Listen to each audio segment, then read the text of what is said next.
Welcome to MacStories Unwind, a weekly review of everything MacStories and more. This episode is brought to you by Downey. I'm John Voorhees, and with me, of course, is Federico Vitici. Hey, Federico. Hello, John. How are you? I'm hanging in there. You know, it's a good day. We've had a lot of stuff on the site this week. It's been busy, and you were doing some linking. We'll get to that. You know, you're back in your old linking form. You act so surprised that I'm just doing my job.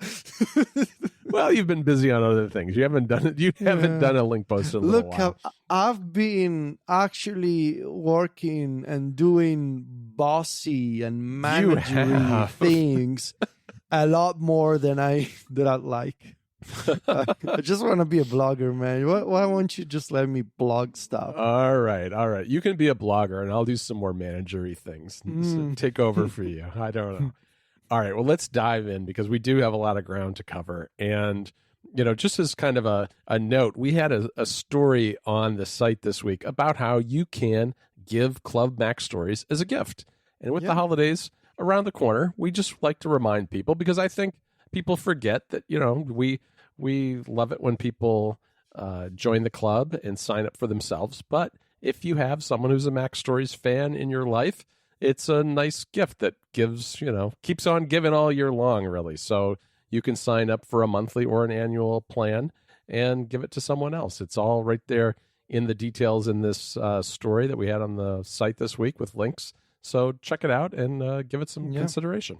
Yeah, and you know, the beginning of a new year is coming up, and we always do something special when we come back with MacStories Weekly after the holidays. And I know that the holidays are going to be different and challenging for everybody this year, but even more so, we want to make sure that we can play a small role in, you know, making it easy for you to use your iPhone, your iPad, your Mac, and I'm sure we're going to work on something special for the beginning of 2021 on MacStories Weekly. We like to do that to kickstart the new year and, you know, provide you with new tips and tricks and giveaways and stuff and perks. So, yeah, it's going to be fun. And there's all the details that you need for gifting a subscription on the link that you will find in the show notes.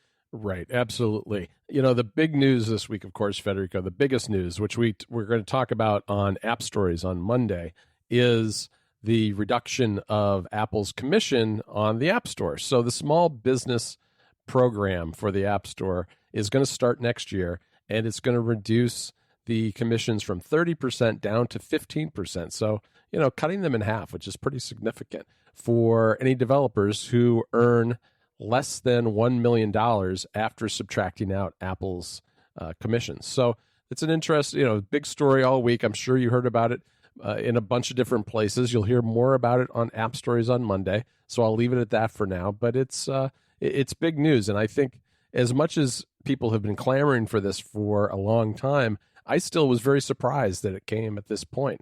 I think a lot of that has to do with scrutiny by regulators and that sort of thing. But I still didn't expect it. And so it was a pleasant surprise. Yeah, I never would have thought that they would actually do it. And right. There's a lot to unpack about this announcement. And you don't want to miss the next episode of App Stories when we get all into the details, as well as we also share some of our suggestions for other things we would like to see Apple improve in the App Store. Not in 2020, I guess, at this point. Well, there's still some things coming before the end of the year with iOS 14.3. So listen to the next episode of App Stories. Yes, absolutely. You know, one of the stories that I did this week, Federico, was a roundup of all the Apple M1 Mac reviews.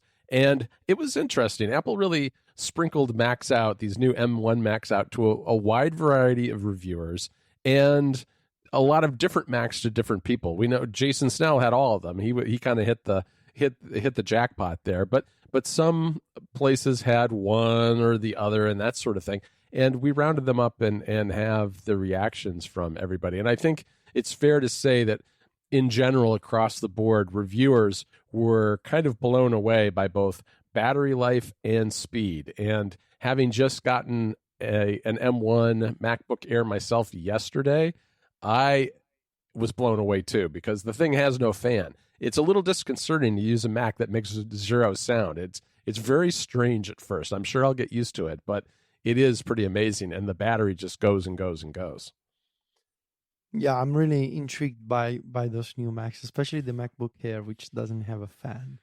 This week, Apple also launched something pretty cool for Apple Podcasts, which is an embeddable web player for podcasts that are available on the Apple Podcasts service. There's two types of embeddable player, I think, one for an entire show and the other for a specific episode. And this is actually an actual player with playback controls and navigation options, and you can skip forward, you can skip back 15 seconds. There's a scrubber for scrubbing, the episode to the exact point where you want to start listening.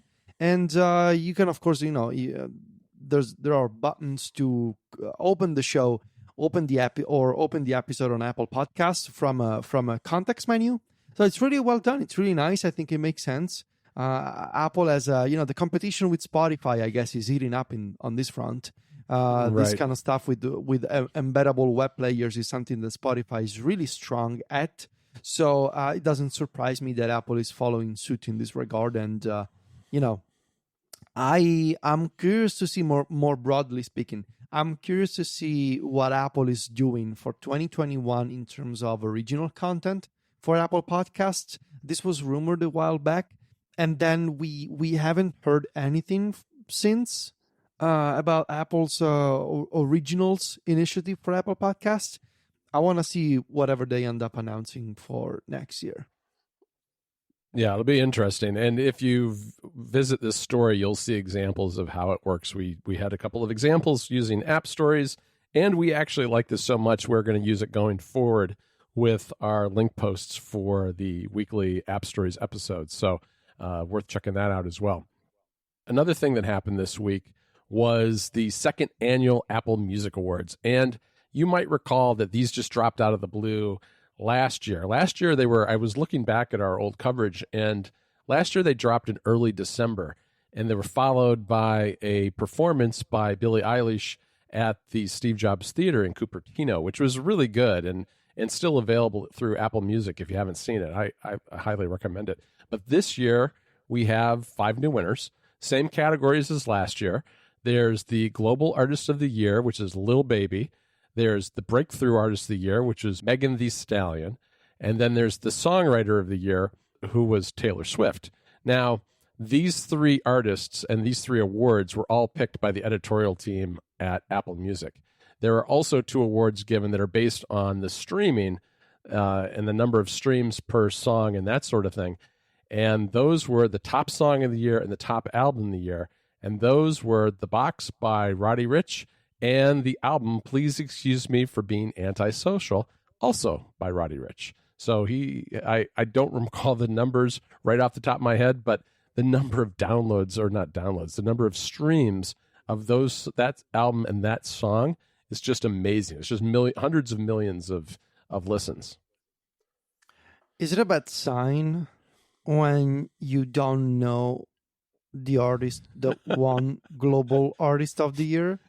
Yes, it is a bad sign. I was going to say, I thought you were going to say the last 2. I don't know who Roddy Ricch is. I'm sorry. Mm-hmm. I will admit that I was not a Roddy Ricch fan before this. I have heard of Lil Baby. I haven't heard of Lil Baby. I know Megan Thee Stallion.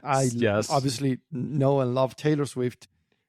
Everything else is new to me, unfortunately. All right, well. Hey, maybe I'm growing old too. I mean, it was about time. So it is about time. We have homework to do this weekend, Federico, which is listen to these winners Lil that Baby we're and not Roddy familiar Ricch. With. Okay, all right, sounds good. All right, Federico. Moving on, we got news this week that GitHub is reinstating YouTube DL on the site, which is, you might recall that I think it was maybe 2 weeks before, a week before, that it got taken down because of a takedown notice that GitHub received from the RIAA. Now, what GitHub has done is they've reinstated it after determining that it wasn't a legitimate takedown.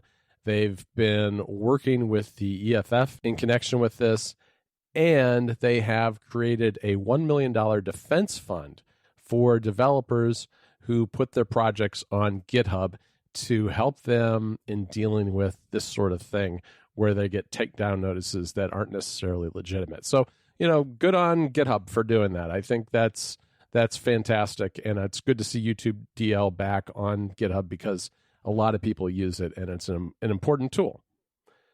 Yeah, I love YouTube DL. I use it a lot. I was very sad when it was pulled. I was very concerned, and I'm so happy that it's back. Another interesting link post that we did this week was to Sebastian DeWitt's review of the iPhone 12 Pro Max camera. And Sebastian went and took pictures all over San Francisco. So you really ought to check out his story on Medium because the pictures are really great. And they really tell the story of the new camera in the biggest phone this year. And it's really a story that centers around low light photography. When you can see from his pictures that the daytime pictures, there's not a big difference between this camera and the other ones he uses. But once twilight sets in, and then especially once it's completely dark outside, the iPhone 12 Pro Max really shines, creates a lot more detail and sharpness, and the anti-shake sensor thing that's in there this year all really contribute to taking fantastic photography. And Sebastian's story is a good place to start to get a sense from someone who's really got professional camera skills as to what really has changed and what this might mean for the future. All right, so those two linked posts that you made fun of a few minutes ago. Here they come. They were things saved in my to-do list, and I just finally had the time to do some actual writing instead of email and talking to my accountant and that kind of stuff.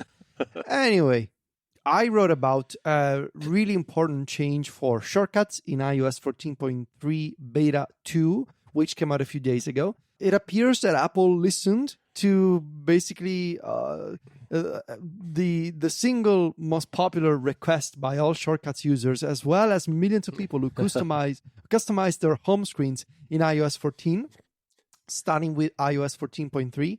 When you tap on a custom icon for a shortcut added to your home screen, it will no longer launch the Shortcuts app first. It'll run the shortcut in Compact UI, which means that any shortcut that you add to the home screen as an icon will now behave exactly as the Shortcuts widget. It'll try and run the shortcut in line within the home screen as much as possible with Compact UI.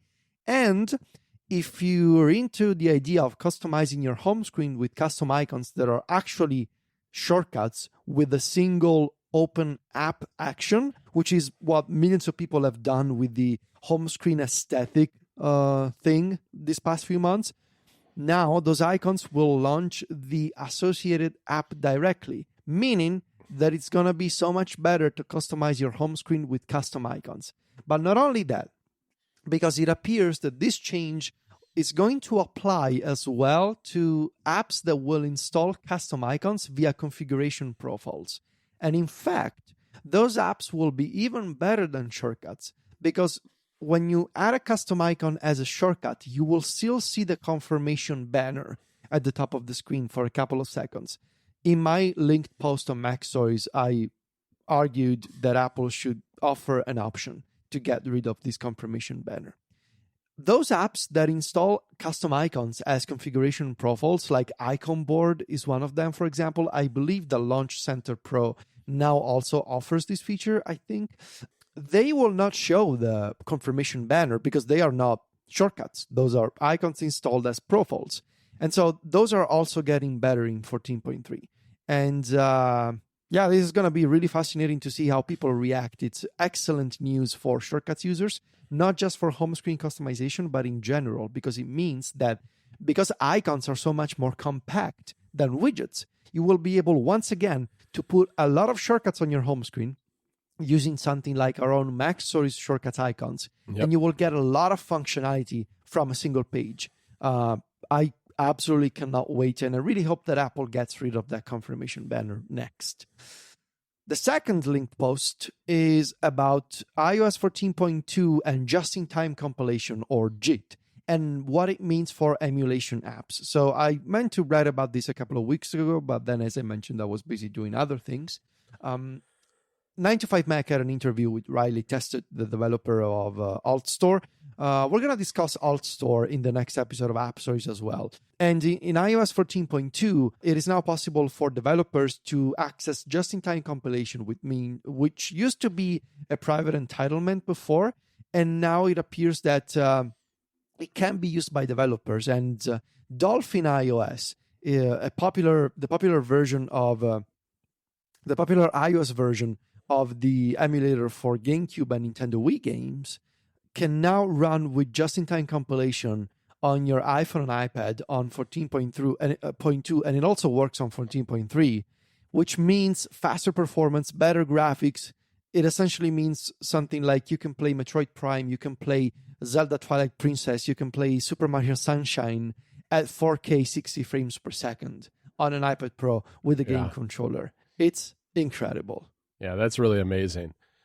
All right, Federico, this week on the club, Alex covers Crossy Road as one of the favorites for the club. And you know what? Alex is really good at writing about games. Who would have known? He's very entertaining with his review. So it's obviously not a new game, but a classic. And the favorites category is all about classics. So he covers Crossy Road. And then you had a story all about your Today ReScheduler shortcut, which originally was based on Toolbox Pro, right? But because in beta 14.3, beta 2, there's a new edit reminder action, you were able to cut out a bunch of code and make a faster, more native version of that shortcut. Yeah. Because of that new action, I was able to cut all of the dependencies and just make it simpler, make it faster, and you can now use it without having to install anything from the App Store. And this shortcut is perfect in Compact UI, especially if you want to declare reminders bankruptcy on any given day. You can just take a bunch of shortcuts of reminders and reschedule them all at once. Yes, I've been using this quite a bit, and it is really handy for that. When you get at the end of the day and you're like, well, there's 3 things I'm just not doing these today. I'm going to take it easy. Yeah. You just tap, move them to tomorrow. Yeah. And then tomorrow Federico or tomorrow John can deal with them. Tomorrow is another day. Isn't that the movie of a James, the name of a James Bond movie? Yes. No, that's Die Another Day, right? No, see, right there, you know what we're going to get is a lot of feedback. Hold on. No, I'm Googling this. Tomorrow, what is Tomorrow is Another Day? Well, Tomorrow is Another Day is nothing. It's nothing. It's just something you said. It's just something I said. But Die Another Day, on the other hand, that is a James Bond movie. It is a James Bond film, yes, from 2002. I'm sure they considered Tomorrow is Another Day, but decided Die sounded a lot more dramatic. Well, it does, yes. Also in the club this week, I still have Big Sur on the brain, so I shared some tips related to widgets and also talked a little bit about what I think the new M1 Macs mean for the whole debate between native versus web apps. All right, Federico, we also this week had another episode of App Stories, and that, of course, was all about my review of Big Sur, and we go into a lot of detail about things like widgets, things like the design, some of the other changes to the OS this year. A good episode if you want a kind of a quick rundown of some of the highlights. Okay, Federico, this episode of Unwind and all of MacStories this week is brought to you by Downy. Downy is a real simple video download app for the Mac. The app makes it super easy to download things from a whole bunch of different sites by either just dragging the URL into the app or even onto its icon in the dock. And there's a Safari extension as well. So if you're browsing on something like YouTube, just click a button in the toolbar and you can get your download started. One thing that I think is kind of neat too is that if you're just in a rush and you see a YouTube link in the middle of a bunch of text, just highlight the text and drag all the text into Downy. It can find the URL from the text block and then start your download that way as well, which is really easy and convenient. So you can also, with this app, you don't have to tie up your bandwidth. If you're doing a bunch of really big downloads, you can queue them up for later, which is a neat way to do it. You can do it, maybe have your downloads happen while you're sleeping, where you're not using the internet for anything else. It can also process your downloads for you, applying metadata and creating a folder structure for you right on your Mac very quickly and easily and automatically, which makes it easy to use as well. And it supports things like 4K downloads. So this was maybe more of an issue when Safari didn't directly support 4K, but you have the peace of mind of knowing you're getting the best version possible when Downy is doing one of its downloads. There's a lot of attention to detail in this app. Very attentive support, frequent updates, and localizations for a whole bunch of languages, which really makes Downy a great download app for just about anyone. Downy 4 was released earlier this year, which redesigned the UI and has all kinds of great new features too. So if you haven't checked out the app in a while, check it out because it has been improved quite a bit. Downy is up to 6 times faster too with version 4, saving you time as you download and process all of those videos. To learn more, go to software.charliemonroe.net/Downy or use the link in the show notes because I'll put one in there too. On top of that, we have a special deal just for listeners of this show and readers of MacStories, which is 25% off. Just go to the show notes and you'll find the link there, which will take you right to the cart with the 25% amount already taken off the price. Our thanks to Downy for their support of Unwind and MacStories. Okay, Federico, let's do those Unwind picks. All right, I have 2 picks for you, John. Oh, you have free time. Well, I've been playing some video games. Yes, you have. I've been jumping back and forth between different video games, and it's fun because I get to, now that I'm taking a break from competitive Pokemon play because I'm so behind. I need to catch up, and I thought, with next-gen consoles and Apple Arcade that I'm checking out again, I want to play a bunch of stuff. So this week I'm recommending an Apple Arcade game and an Xbox game. Let's start with the Apple Arcade one, The Pathless. So The Pathless is a really unique game that I'm really not sure how to describe. It's available on Apple Arcade and consoles, but I played on my Apple TV and an iPad Pro. It's an adventure game where you control an archer and their eagle, and as they travel through this vast and desolate forest, like this seemingly abandoned world where some kind of nondescript catastrophe happened, and you need, the story isn't all that original. You need to defeat this evil creature that took control of the gods of this place, and you need to restore light and get rid of evil. And basically, not an original story, but right. This is one of the most original and unique gameplay mechanics I've seen in a while. So the thing with the archer is the sense of speed and movement is incredible. The whole mechanic revolves around you shooting these floating diamonds around the world, around this vast and open forest with hills and mountains and rivers, all kinds of structures. And when you shoot your arrows, you gain momentum. And the more there's a bar that indicates your stamina, and the more momentum you gain, the faster you go. And it sort of feels like a racing game to an extent, because you just, you keep shooting these arrows and there's automatic lock-on targeting. So you go just shoot, and you just, all you need to do is move your controller and it automatically snaps to the next diamond. And the reason for this, it's a very big world. And if you weren't running and shooting arrows and gaining stamina that way, it would just feel a lot boring because it's a very, very massive world. And this method of transportation, which is also the same one for defeating enemies, feels really good with the controller in your hands. It feels really good to play. It's very it's really well done in the sense that once you get the hang of it, you become one with the controls. It's got that sort of Nintendo quality to it. And also the sense of speed, which is communicated through the use of motion blur. It's really well done, especially on the iPad Pro, which features better performance and better graphics than the Apple TV 4K, in my experience.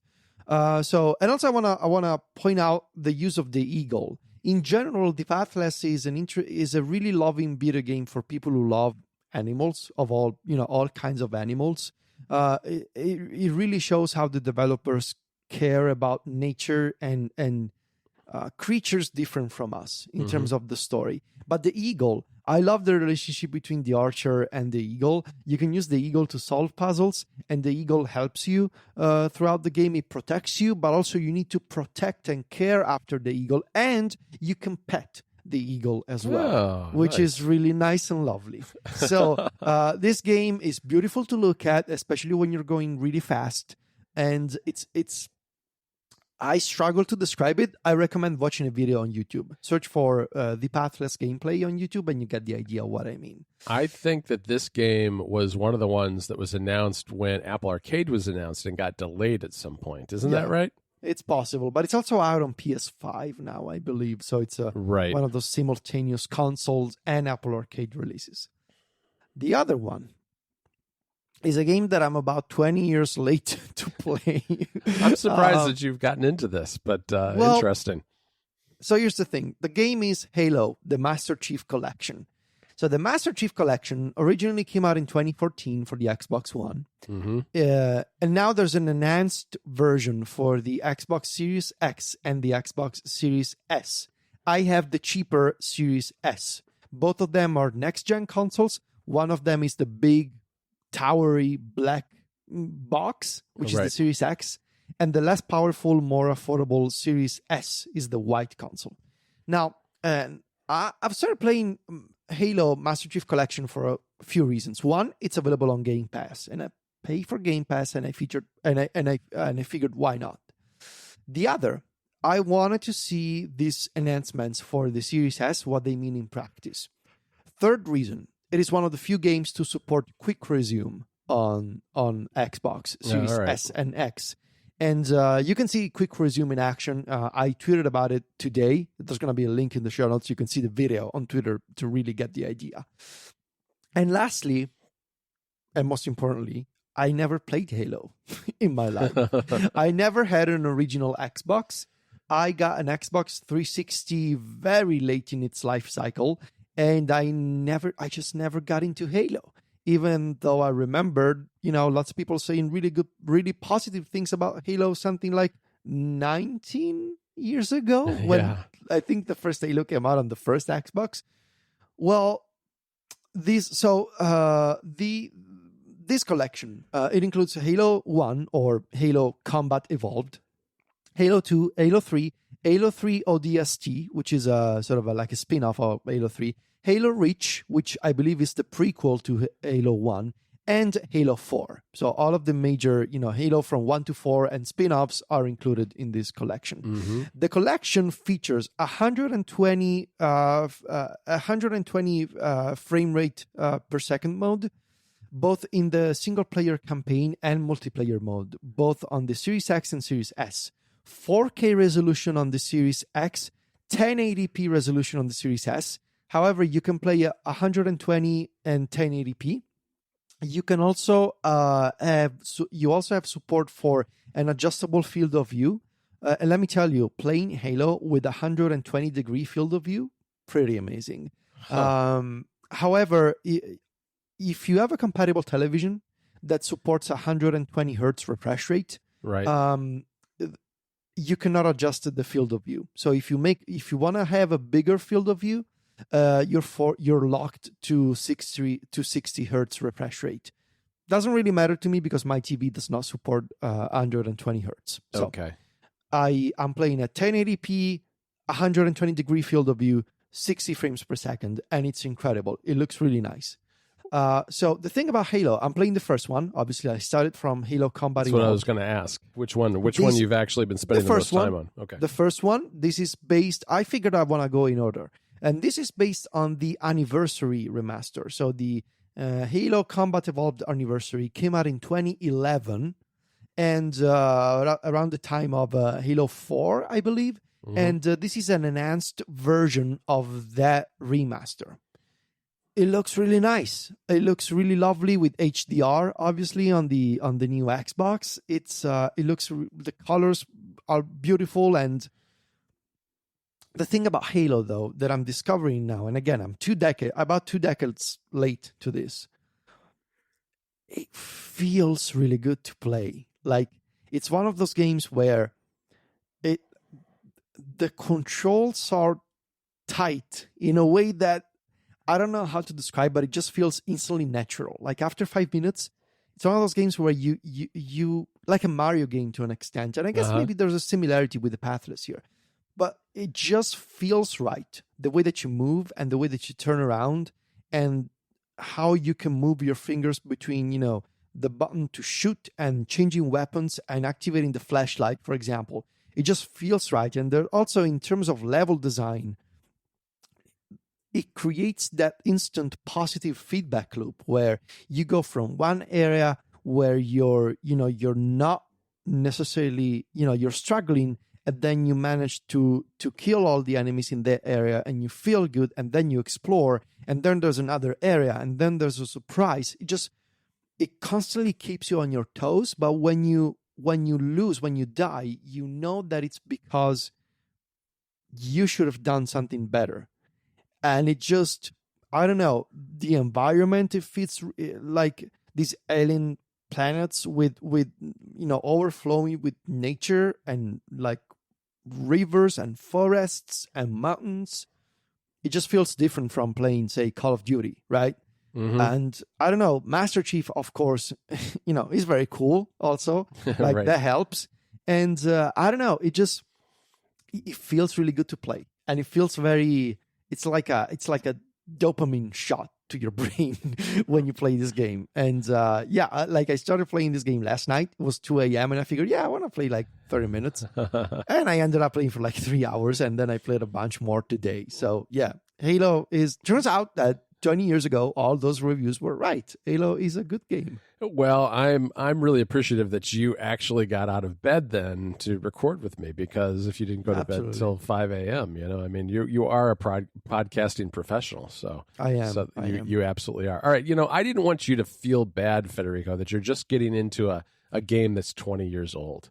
So my pick, Federico, is the Game & Watch Super Mario Brothers. Ah, nice. All right. So as part of the 35th anniversary of Super Mario Brothers, Nintendo created a Game & Watch. And the Game & Watch has a very long history, stretching back to the 80s.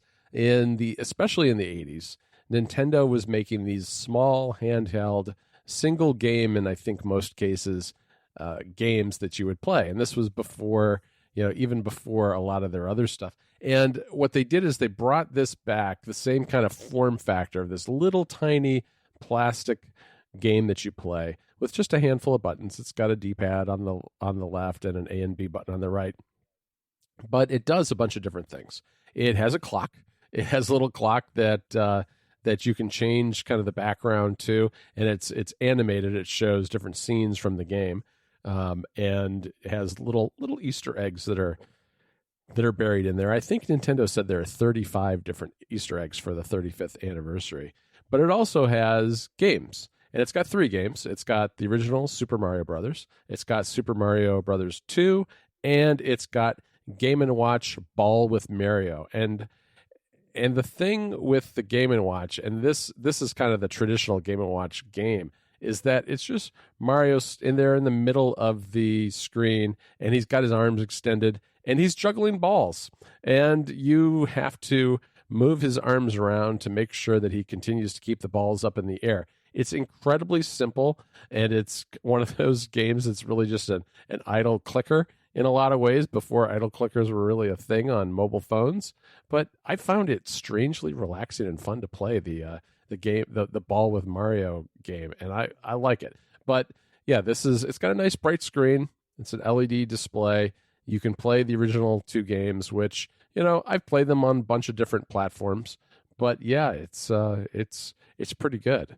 Yeah, I've enjoyed it. So that's just something I bought for myself. I don't know how available this is now because it's a limited edition thing.